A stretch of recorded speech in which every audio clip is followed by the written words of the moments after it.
చేసుకుంటూ వచ్చాం. ఈరోజు ఒకటే, ప్రజాస్వామ్యం బతకాలంటే ప్రతిపక్షం గొంతు వినబడాలంటే, ఈ ప్రభుత్వం ఇచ్చిన హామీలు అమలు జరగాలంటే, ఈ ప్రభుత్వం ఒళ్ళు దగ్గర పెట్టుకుని పనిచేయాలంటే ప్రశ్నించే గొంతు కావాలి. ఆ ప్రశ్నించే గొంతుగా పొన్నం ప్రభాకర్ పార్లమెంటు పంపించమని చెప్పి సందర్భంగా మేము అందరికీ కోరుతా ఉన్నాం. ఆనాడు అధికార పక్షమైనా కాంగ్రెస్ పార్టీ సభ్యుడైనా ప్రజల ఆకాంక్షల మేరకు తెలంగాణ నినాదాన్ని ఏ విధంగానైతే మీ గొంతులను పార్లమెంట్ లో వినిపించిందో, ఈ రోజు రాష్ట్రంలో జరుగుతున్నటువంటి అనేకమైనటువంటి అప్రజాస్వామిక కార్యక్రమాలు, కేంద్రంలో జరుగుతున్న నియంత్రిత కార్యక్రమాలకు వ్యతిరేకంగా తప్పకుండా మీ గొంతులు మరొకసారి వినిపించి కరీంనగర్ కేసుని, కరీంనగర్ టవర్ సర్కిల్ కేసుని మరొకసారి ఢిల్లీ దాకా తీసుకుపోతారు మాట సందర్భంగా మనం చేస్తా ఉన్నాం.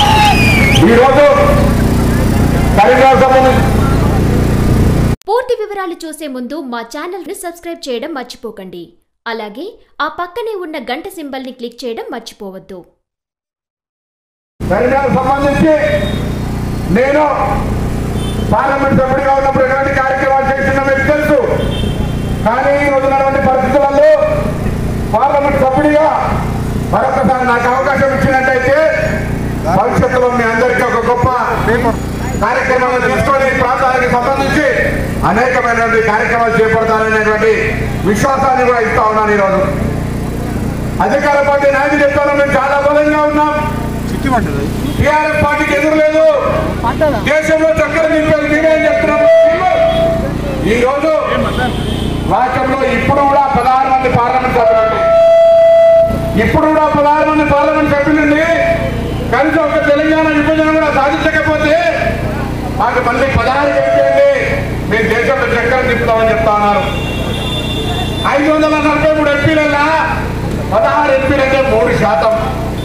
వీళ్ళన్నా దేశంలో చక్కెర నింపినట. మేము తెలంగాణ ఆనాడు తెచ్చినాడు కూడా మేము తెలంగాణ కాంగ్రెస్ పార్లమెంట్ సభ్యులంగా దేశంలో ఉన్నటువంటి కాంగ్రెస్ పార్టీ పార్లమెంట్ సభ్యులందరినీ ప్రభావితం చేయగలిగినాం. కాబట్టి కాంగ్రెస్ పార్టీ పూర్తిగా దేశంలో ఉన్నటువంటి 300 మంది పార్లమెంట్ సభ్యులు సపోర్ట్ చేసింది. కాబట్టి తెలంగాణ వచ్చేటప్పుడు ఇంకొకటి కాదని మాట మనం చెప్తాం. దానికి నాయకత్వం వహించింది సోనియా గాంధీ గారు. అయితే ఇక ఈయనే రకరకాలుగా మాట్లాడుతూ ఉన్నాడు. అప్పటికప్పుడే మొన్న రాష్ట్ర ఎన్నిక జరిగితే ప్రజలు ఆశీర్వదించి ముఖ్యమంత్రి అయిన మీరు గమనించిన ప్రజాస్వామ్యం యొక్క విలువ. ముఖ్యమంత్రి అయిన దాకా 2 నెలల దాకా క్యాబినెట్ విస్తరణ లేదు, శాసనసభ్యుల ప్రమాణ స్వీకారం లేదు, ఎన్నికల్లో హామీ ఇచ్చినటువంటి 2,000 రూపాయల పెన్షన్ లేదు, 3,016 రూపాయల నిరుద్యోగ వృత్తి లేదు, 1,00,000 రూపాయల రుణ వృత్తి లేదు, రుణ మాఫీ లేదు, 61 సంవత్సరాల వయో పరిమితి లేదు. కారణం నేను అధికారంలో ఉన్న నన్ను ఎవరు అడుగుతారు అనుకుంటా ఉన్నారు. అడిగేవాడు ఎవరైనా ఉంటే కాంగ్రెస్ పార్టీ సభ్యులను ఇలా మీ 19 సభ్యులు గెలిస్తే ఒకరికొకరిని కొనుక్కోవడం శురు చేసి ఇలా కాంగ్రెస్ పార్టీ శాసనసభ పక్షం సంబంధించి ఒక దళిత నాయకుడు నాయకత్వం ఇస్తుంటే ఆయన కూడా ఉండొచ్చు అనేటువంటి విధంగా వ్యవహారం చేస్తా ఉన్నాడు. ఈ పరిస్థితి ఇస్తుంది. అదేవిధంగా ఈరోజు రాష్ట్రానికి సంబంధించిన విషయంలో కావచ్చు, కేంద్రంలో అధికారం ఇక్కడ కేంద్రంలో భారతీయ జనతా పార్టీకి అనుకూలంగా ఉన్నటువంటి టీఆర్ఎస్ పార్టీ ఇద్దరు ఒకటే చేయాలా. నిన్ననే పేపర్లలో చూసినాం, భారతీయ జనతా పార్టీ మంత్రి చెప్పిండు టీఆర్ఎస్ వైఎస్ఆర్ కాంగ్రెస్ మాకు మిత్రపక్షమే అని.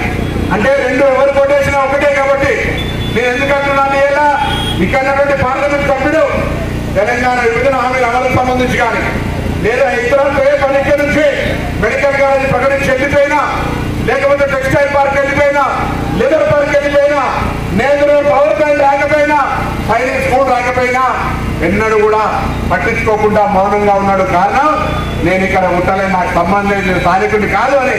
అదే పొన్నం ప్రభాకర్ స్థానికుడిగా ఇక్కడ పుట్టిన బిడ్డగా అనేక కార్యక్రమాలు చేసిన వ్యక్తిగా పార్లమెంట్ సభ్యుడిగా మీ గౌరవాన్ని కాపాడే ప్రయత్నం చేసిన మళ్ళొక్కసారి నాకు అవకాశం వచ్చింది.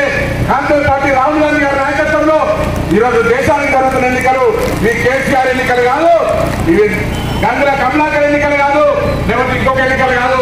ఈ ఎన్నికలు వినోద్ కుమార్ కు పొన్నం ప్రభాకర్ జరుగుతున్న ఎన్నికలు.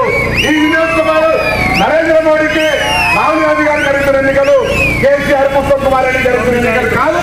వాటి దయచేసి ప్రజలు ఆలోచన చేయండి. ఈ ఆలోచన లోపల కాంగ్రెస్ పార్టీకి సంబంధించి మనందరూ కూడా ఈ వారి వ్యాపార వర్గాలు జిఎస్టీ ట్యాక్స్ పేరు మీద జిఎస్టీ పేరు మీద ఏ విధంగా ఇబ్బంది పడ్డారు, నోట్ల రద్దుతో ఏ విధంగా ఇబ్బంది పడ్డారు, ఆ ప్రభుత్వం నిర్ణయం తీసుకున్న టీఆర్ఎస్ ఏ విధంగా సపోర్ట్ చేసింది, ఇవన్నీ మీకు తెలియదు కాదు. కాబట్టి నేను ఎక్కువసేపు మాట్లాడుకున్న ఎండ తీవ్రంగా దృష్టిలో పెట్టుకొని మా కార్యకర్తలతో పెద్దలతో అనేక సందర్భాల్లో అనేక రకాలుగా ముందుకు వచ్చిన వారిగా 4 సంవత్సరాలుగా మరొకసారి నేను సొంత బిడ్డగా నన్ను కరీంనగర్ నుంచి పార్లమెంట్కి పంపి రాజధాని నాయకత్వాన్ని బలపరచాలని కోరుతూ స్థానాన్ని జరుగుతున్న పోటీలో ఈరోజు నాపై పోటీ ఉన్నటువంటి వ్యక్తి మళ్ళీ స్థానికేతరుడే.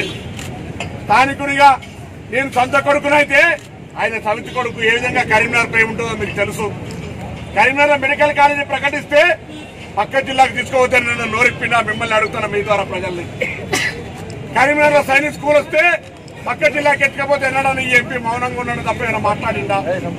Karimnagar leather park station Kanpur ఎత్తుకపోతే మౌనంగా ఉన్నాడు తప్ప ఎన్నడన్నా మాట్లాడిందా? సిరిసిల్ల టెక్స్టైల్ ఇండస్ట్రీ వరంగల్ తీసుకుపోయి పెట్టుకుంటే ఎన్నడన్నా ఈ ఎంపీ మాట్లాడిందా?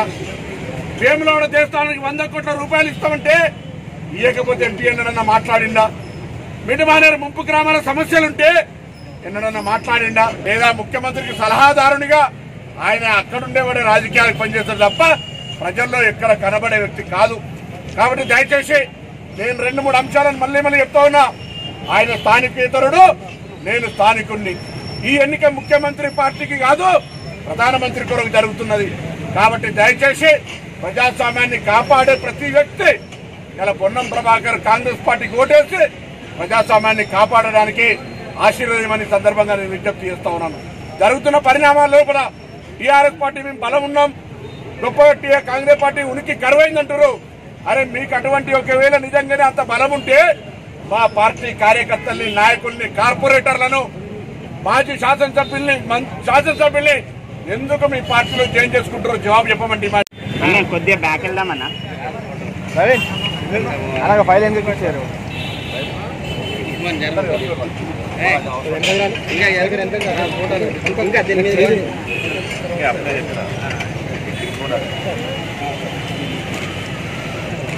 అన్నా సార్ సార్ సార్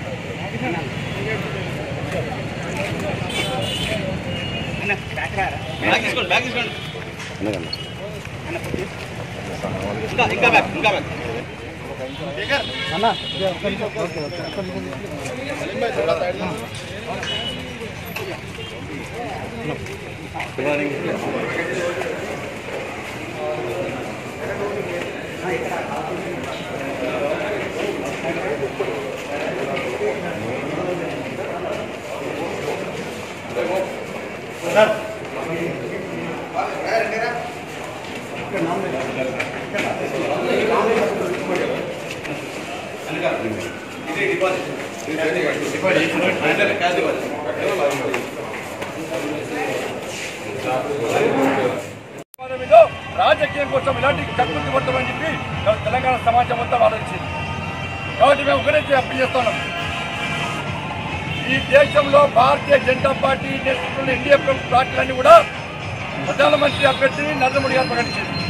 వాళ్ళ ఇతర పార్టీలు వాళ్ళ ప్రధానమంత్రి అభ్యర్థులను ప్రకటించమనండి. అభ్యర్థి ఇవ్వలేరు, కేవలం నరేంద్ర మోడీ గారు మాత్రమే. సర్వేలన్నీ కూడా నరేంద్ర మోడీ చెప్తున్నాయి కదా. వాళ్ళ ప్రధానమంత్రి అభ్యర్థిని ప్రకటించిన వ్యక్తులు గల ఈ దేశాన్ని ఏ విధంగా పరిస్థితులు కావాల్సింది. ఫెడరల్ ఫ్రంట్ అంటూ కేసీఆర్ గారు, ఫెడరల్ ఫ్రంట్ కు కన్వీనర్ ఎవరు, అధ్యక్షులు ఎవరు, ఎన్ని పార్టీలు ఉన్నాయి, ఎన్నిసార్లు సమావేశం జరిగింది, ఈ ప్రధానమంత్రి అభ్యర్థి ఎవరో